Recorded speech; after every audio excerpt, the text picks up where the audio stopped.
అందరికీ నమస్కారం అండి. తెలుగు స్టోరీ బుక్ ఛానల్కి స్వాగతం. ఇప్పుడు మనం డి కామేశ్వరి గారు రచించిన ఇంటింటి కథ అనే కథలోని 11వ భాగాన్ని వినేద్దామండి. నమస్కారం అండి. నా పేరు వసంత, కమల చెల్లెల్ని. వీధి వరండాలో పేపర్ చదువుతున్న రామారావు తలెత్తి చూసి తడబడుతూ లేచి నిలబడి, కమల గారు, బాలవిహార్ కమల గారేనా? నమస్కారం, రండి రండి. గాబరాగా నమస్కారం చేస్తూ ఆహ్వానించాడు.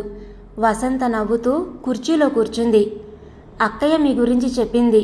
మీతో చిన్న పనుండి వచ్చాను. ఆదివారం ఉదయం ఫ్రీగా ఉంటారని వచ్చాను అంది.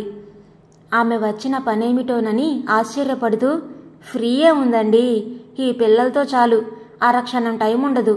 పాపా ఇలారా, ఆంటీ వచ్చారు చూడు అని పిలిచాడు.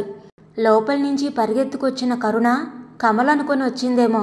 వసంతని చూసి నిలబడిపోయింది. మర్చిపోయావా కరుణ? రా, మా ఇంట్లో ఉన్నావు 2 రోజులు, అప్పుడే మర్చిపోయావా? దగ్గరకు తీసుకుంది వసంత. కమల గారు వీళ్ళకి బాగా అలవాటైపోయారు. నిజంగా ఆవిడ నా జ్వరంలో ఎంతో హెల్ప్ చేశారు. ఆవిడ బాలవిహార్లో ఉండబట్టి పిల్లల్ని వదిలి నిశ్చింతగా ఉంటున్నాను.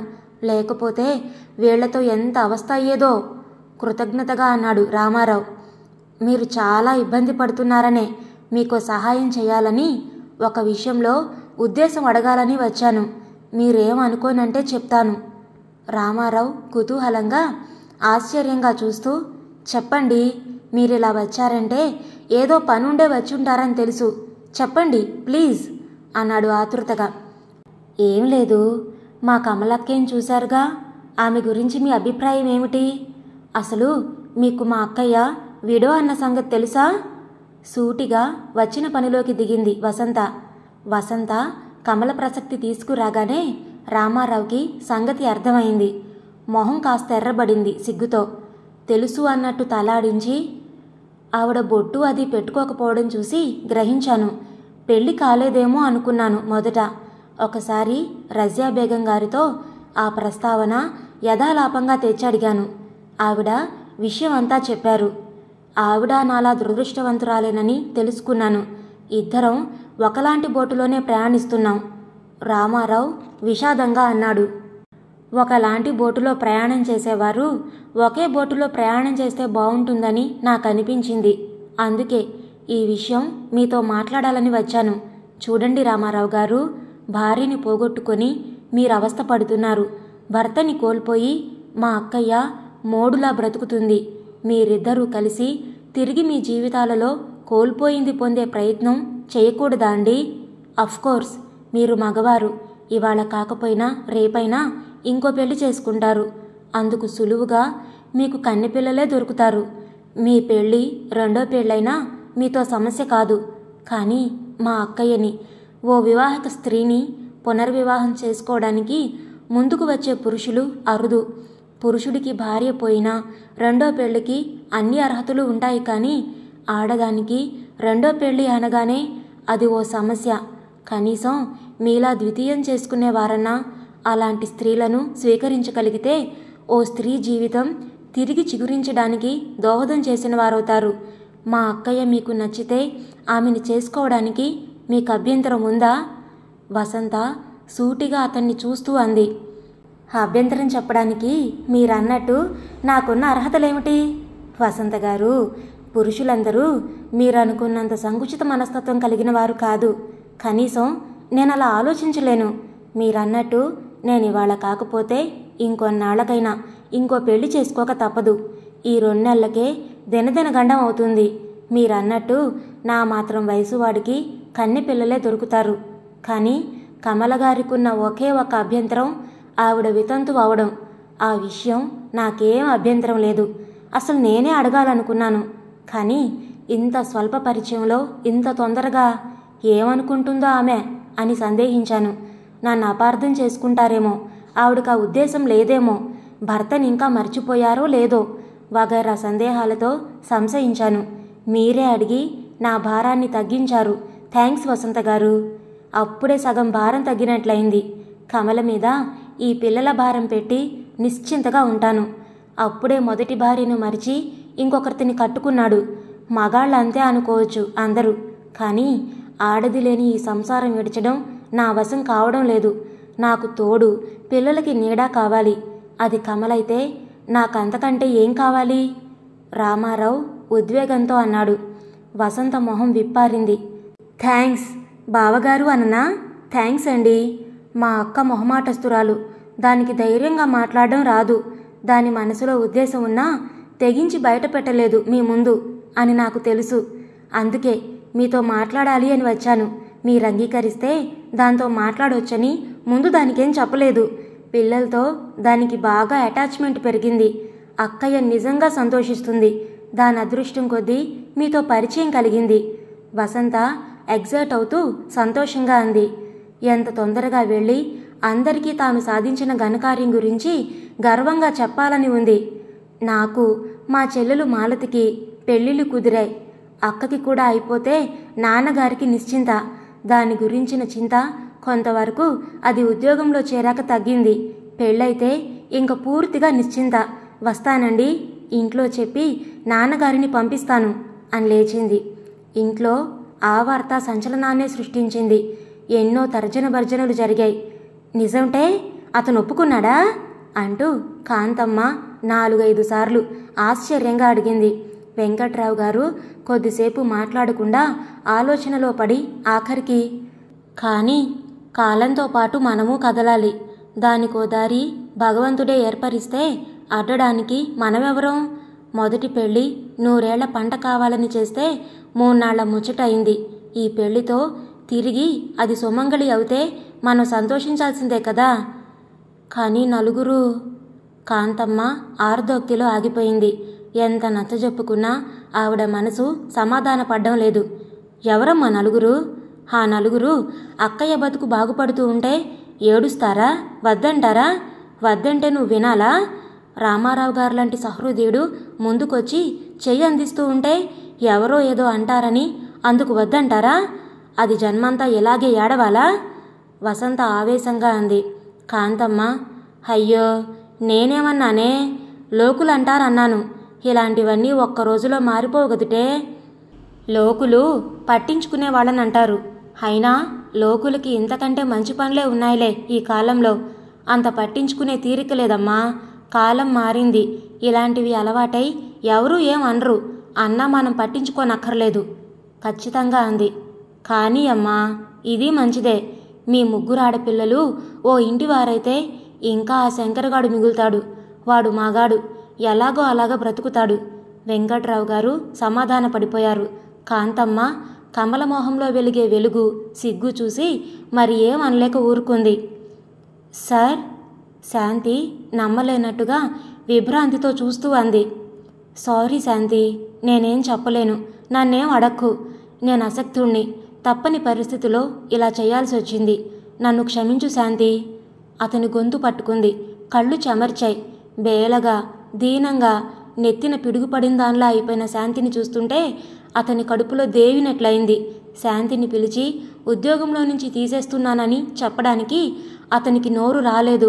2 రోజులు రాత్రింబవళ్ళు మదనపడి గత్యంతరం లేక ఆ రోజు ఆఫీస్కి పిలిచి ఆ వార్త చెప్పలేక చెప్పాడు. శాంతి మొదట అర్థం కాక తెల్లబోయింది. అభిమానంగా ఆదరించి ఉద్యోగం ఇచ్చిన సహృదయుడు ఏ కారణం లేకుండా ఇచ్చినట్లే ఇచ్చి 1-2 నెలలకే అకారణంగా తీసేస్తే ఏం అర్థం కాక బిత్తరపోయింది. సార్, నేనేం తప్పు చేశాను? నా వల్ల కాని పని ఏదన్నా జరిగిందా? పనిలో పొరపాటు వచ్చిందా? తప్పుంటే శిక్షించండి, అంతేగాని ఈ ఉద్యోగంలో నుంచి తీసేయకండి సార్.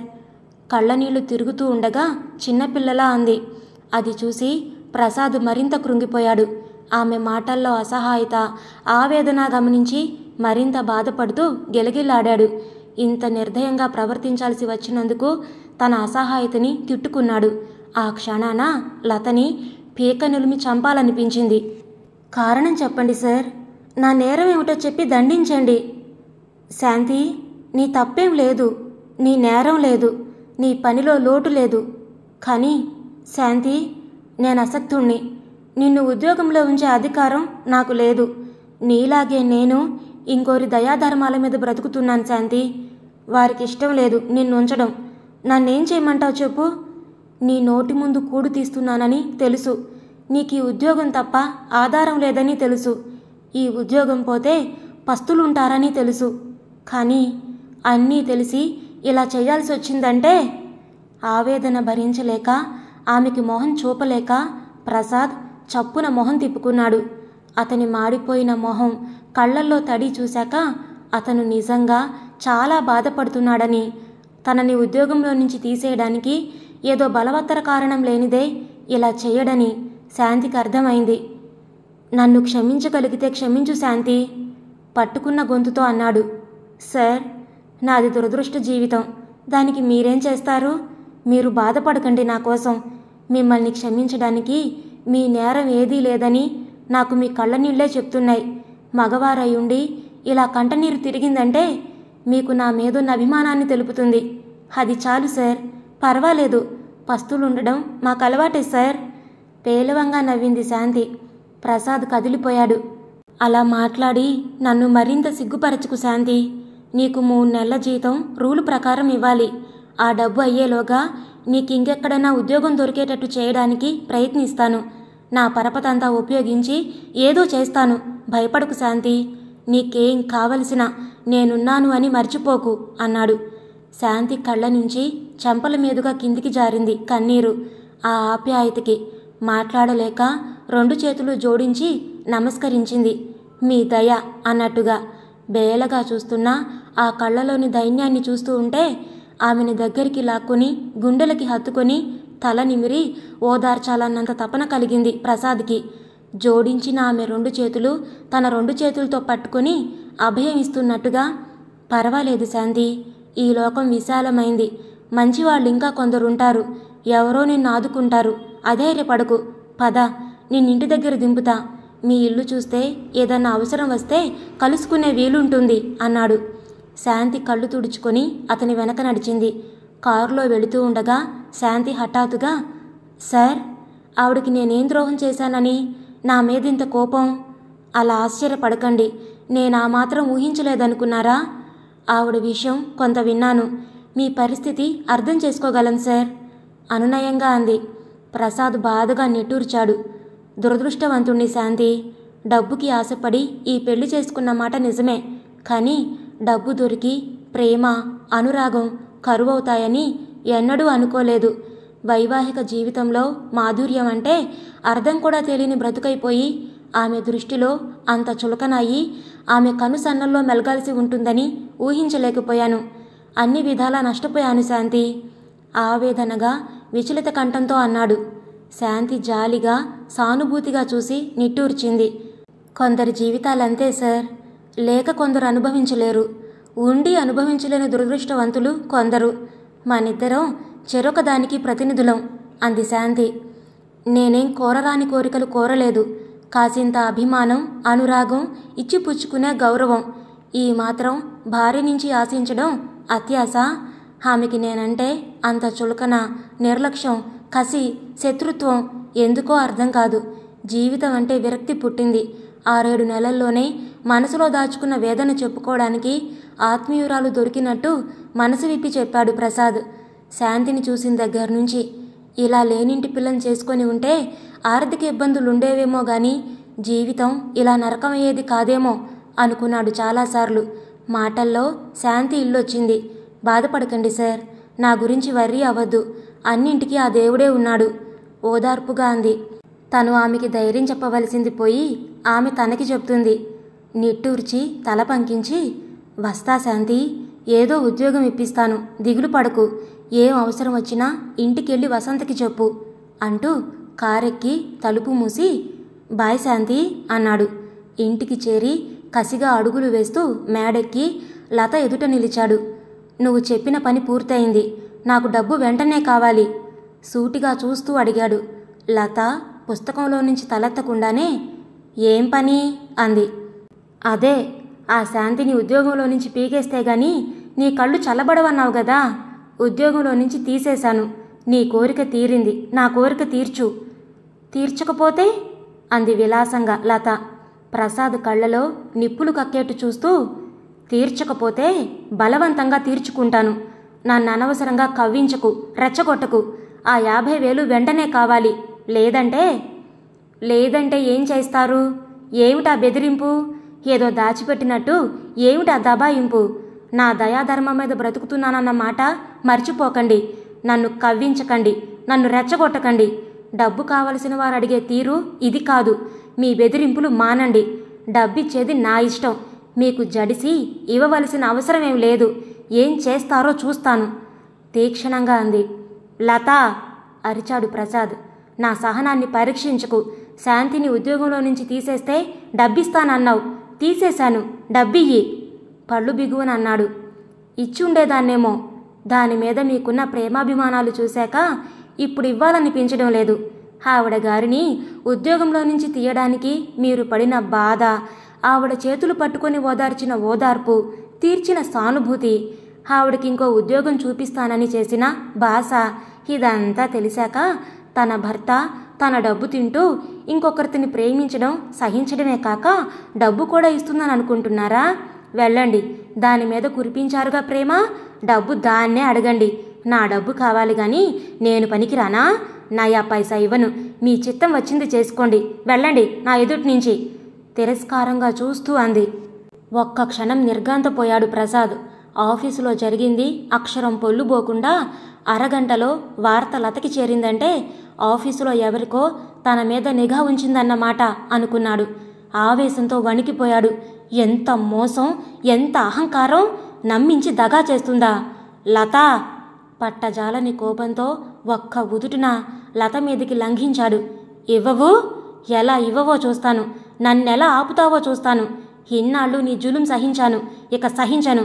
ఈ రోజుతో నీ ఆట కట్టిస్తాను. నోరు మూసుకొని చచ్చినట్టు పడుండు.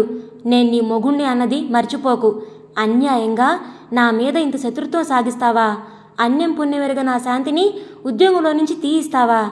ఇంత చేసినా డబ్బియ్యవు అంటూ ఆమె పీక పట్టుకొని కసిగా నులుముతూ వళ్ళు తెలియని కోపంతో ఏం చేస్తున్నది గుర్తించకుండా అన్నాళ్లుగా అతనిలో ఆమె పట్ల పేరుకున్న ఏహిత, కసి అంతా చేతుల్లో చూపించి ఆమె గొంతు నులిమాడు. లత ముందు కెవ్వుమని అరిచింది. ఆ తరువాత చేతులతో అతని పట్టు విడిపించుకోవాలని గింజుకుంటూ విఫల ప్రయత్నం చేసింది. ఆమె గొంతులో నుంచి సన్నని మూలుగులు మాత్రమే కాసేపు వచ్చాయి. ప్రతిఘటించే శక్తి లేక ఆమె శరీరం తోటకూర కాడలా వాలిపోయింది. ఆమె ప్రతిఘటించడం మానేశాక ప్రసాద్ కసి తీరి ఆమెను విసురుగా ఒక్క తోపు తోసి ఆమె తాళాలు తలగడ కింద నుంచి తీసుకుని గోడ్రేజ్ బీరువా తీసి చకచక అందిన నోట్ల కట్టలు ఎన్ని ఉన్నాయో కూడా చూడకుండా బ్రీఫ్ కేసులో పెట్టుకొని లత వంక చూడకుండానే విసురుగా కిందికి వెళ్ళి కారెక్కి ఇంటివైపు బయలుదేరాడు. మేడ మీద నుంచి వినవచ్చిన కేకలు, ఘర్షణ విని పనివాళ్లు పరిగెత్తి వచ్చేసరికి ప్రసాద్ లత మీద నుంచి లేచి బీరువా తెరిచి డబ్బులు తీసుకుని వెళ్ళిపోవడం అంతా చూశారు. జరిగిందేమిటో అర్థం కాక అంతా ఒక క్షణం నిలబడిపోయారు. లత వంక చూశారు. లత మొహం నల్లగా మాడిపోయింది. మెడ దగ్గర కమిలిపోయింది. ఒంట్లో ప్రాణం ఉందో లేదో అన్నట్టు వాలిపోయి ఉన్న ఆమెని అంతే గాబరా పడిపోయి చూశారు. ఇంట్లో ఉండే ముసలి నౌకరు చప్పున తెలివి తెచ్చుకొని ఫోన్ దగ్గరికి పరిగెత్తి డాక్టర్కి ఫోన్ చేశాడు. ఎవరో నీళ్లు తెచ్చి చల్లారు. లత కనురెప్పలు తెరుచుకున్నాయి. ప్రసాద్ గొంతు నులిమి డబ్బు తీసుకుపోయాడు. పోలీసులకి చెప్పు వెంకన్న. డాక్టర్ హీన స్వరంతో నూతులో నుంచి వచ్చినట్టు వినిపించింది అందరికీ.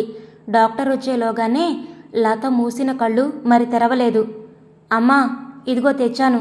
ముందిది ఖర్చు పెట్టి బట్టలు అవి కొనండి. తర్వాత రేపో ఎల్లుండో బ్యాంకు నుంచి మిగతాది తీసుకొస్తాను. ప్రసాద్ బ్రీఫ్ కేసులో నుంచి నోట్ల కట్టలు లెక్కపెట్టి తీశాడు. 10,000 ఉన్నాయి. ఇంట్లో అంత క్యాష్ పూర్తిగా ఉండదని తెలుసు. తల్లి, తండ్రి, ప్రసాద్ పెళ్లి వివరాలు మాట్లాడుకుంటూ ఉండగానే అరగంటలో ఇంటి ముందు పోలీస్ జీప్ ఆగింది. Mister Prasad, you are under arrest అన్నాడు ఇన్స్పెక్టర్. అంతా బిత్తరపోయి చూశారు. ప్రసాద్ మొహం కళ్ళ తప్పింది. ఆ రాక్షసి డబ్బు తీసుకొచ్చినందుకు పోలీసులకి పట్టించిందన్నమాట అనుకున్నాడు. నిబ్బరం నటిస్తూ, ఏ నేరానికి అన్నాడు. మీ వైఫ్ని హత్య చేసినందుకు, ఆమె డబ్బు దొంగిలించినందుకు అన్నాడు ఇన్స్పెక్టర్. అంతా ఒక్కసారి అన్నారు. ప్రసాద్ కలవరపడిపోయాడు. లతను తను చంపాడా? కోపంతో కసితో ఆమె నోరు మూయించడానికి గొంతు పట్టుకున్నాడు. కాని చంపాడా? నిజంగా చచ్చిపోయిందా? చెమటలు పట్టాయి ప్రసాద్కి. ఆమెని మీరు గొంతు పిసికి చంపారు. దానికి సాక్ష్యంగా పనివారున్నారు. చనిపోయే ముందు మీరే ఆ పని చేశారని ఆమె స్వయంగా నౌకర్తో చెప్పింది. You are under arrest. Police స్టేషన్కి రండి. ప్రసాద్, ఏమిట్రా ఇదంతా? ఏం జరిగిందిరా నాయనా? లతనేం చేశావురా? ఎందుకు చంపావురా? నువ్వు కోడల్ని చంపడం ఏమిట్రా? కాంతమ్మ అయోమయంగా భయంగా చూస్తూ అంది. ప్రసాద్ తల వంచుకున్నాడు. వెంకట్రావు గారు తేరుకొని, ఇన్స్పెక్టర్, ఏమిటిదంతా? మావాడు హత్య చేయడం ఏమిటి? డబ్బు దొంగిలించడం ఏమిటి? లతవాడి భార్య, అది వాడిల్లు. వాడింట్లో వాడు దొంగతనం ఏమిటి? ప్రసాద్, ఏమిటిదంతా? సరిగా జరిగింది చెప్పు ఆందోళనగా అన్నారు. ప్రసాద్ నిలబడలేనట్టు కుర్చీలో కూలబడ్డాడు.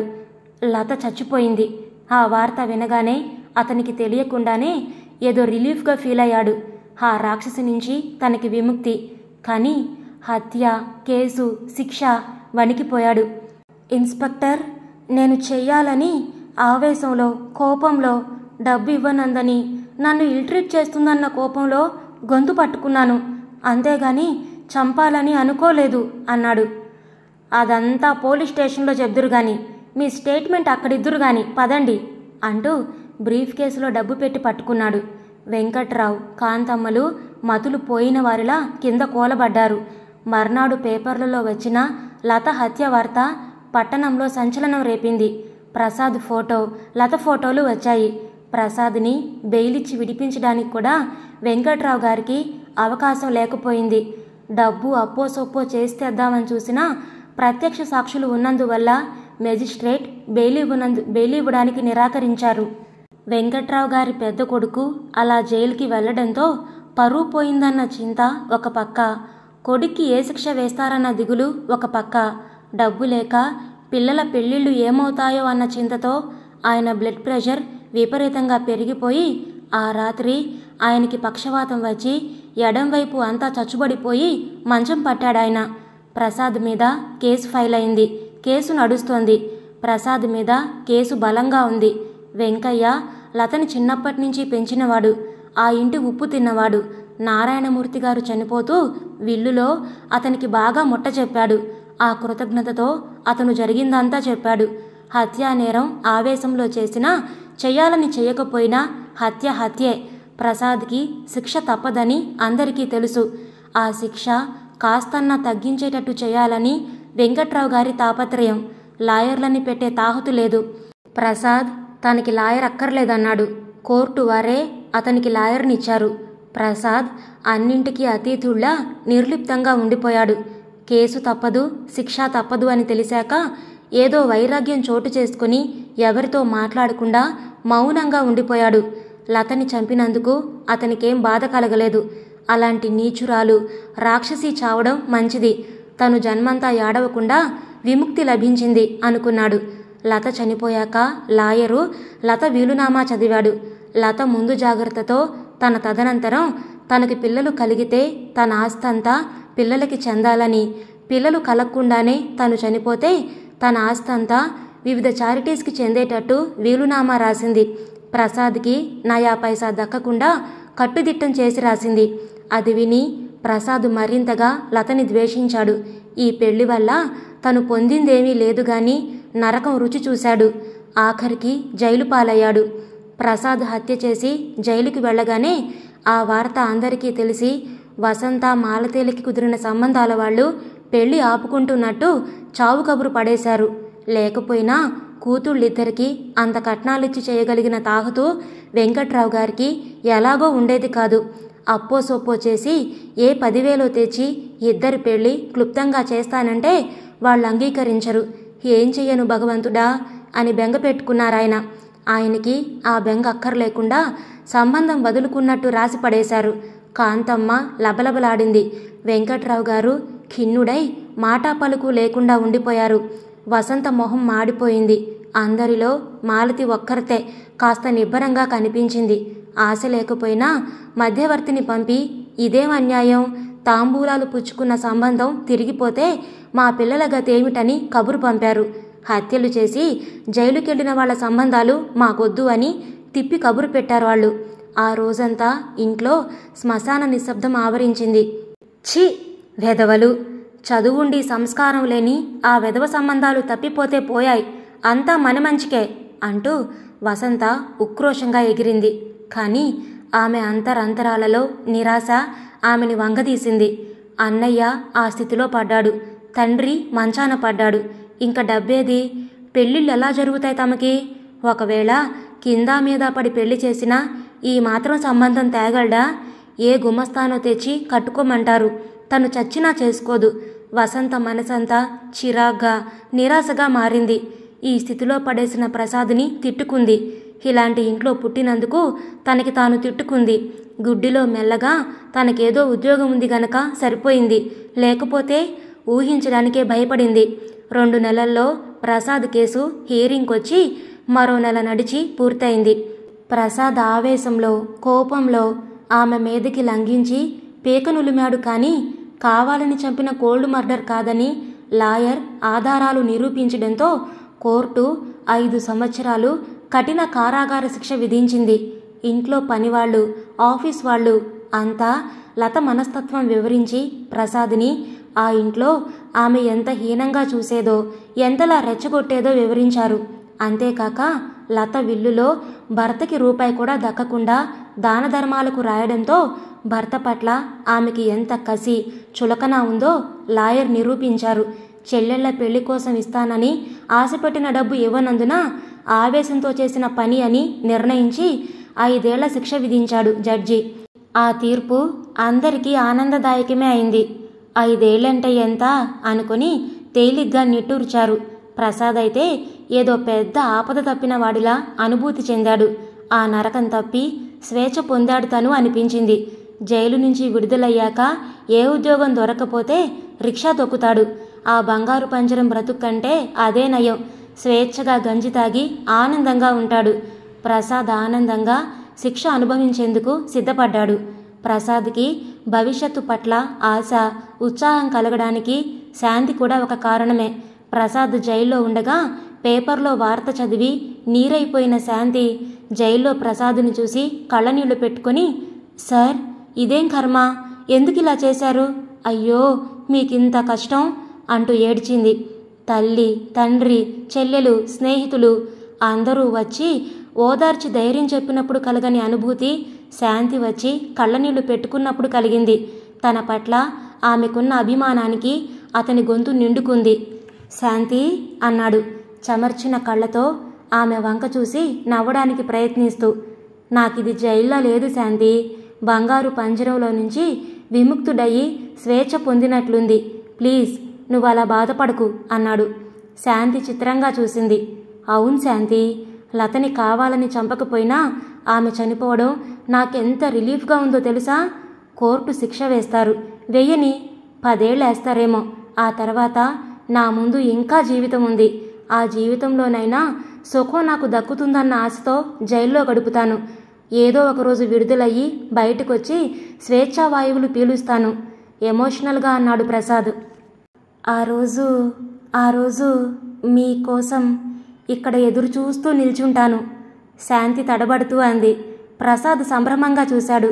ఒక్కసారి అతని ముఖంలోకి వెలుగొచ్చింది. చప్పున కటకటాల్లో నుంచి చెయ్యి జాచి ఆమె చెయ్యి అందుకొని శాంతి అన్నాడు. శాంతి అతని కళ్ళల్లోకి చూడలేని దానిలా తలదించుకుంది.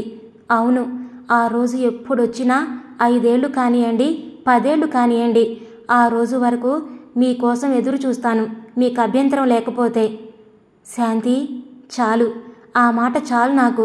ఆ మాట ఆసరాతో జైలు శిక్ష ఆనందంతో అనుభవిస్తాను. శాంతి, జీవితంలో పొందలేని ఆనందాన్ని నీ సాహచర్యంలో పొందుతాను. నాకు లక్షలొద్దు, కార్లు మేడలు వద్దు. ఒక చల్లని చూపు, అనురాగపు పలుకు, అమృత హృదయం పంచే స్త్రీ కావాలి, అంతే అన్నాడు. అంటూ ఉంటే అతని కళ్ళు నీళ్లతో నిండాయి. శాంతికి కంటినీరు జారింది. ఇంతటితో ఇంటింటి కథ అనే కథలోని 11వ భాగం పూర్తయిందండి. మీకు నచ్చిందా? నచ్చితే లైక్ చేయండి, షేర్ చేయండి. అలాగే మీ విలువైన అభిప్రాయాలను కామెంట్స్లో తప్పకుండా తెలియచేయండి. ఇలాంటి మరెన్నో మంచి మంచి కథలు వినడానికి కొత్త వాళ్ళు మన ఛానల్ని తప్పకుండా సబ్స్క్రైబ్ చేసుకోండి. 12వ భాగంతో మళ్ళీ కలుద్దాం. అప్పటి వరకు ఉంటానండి.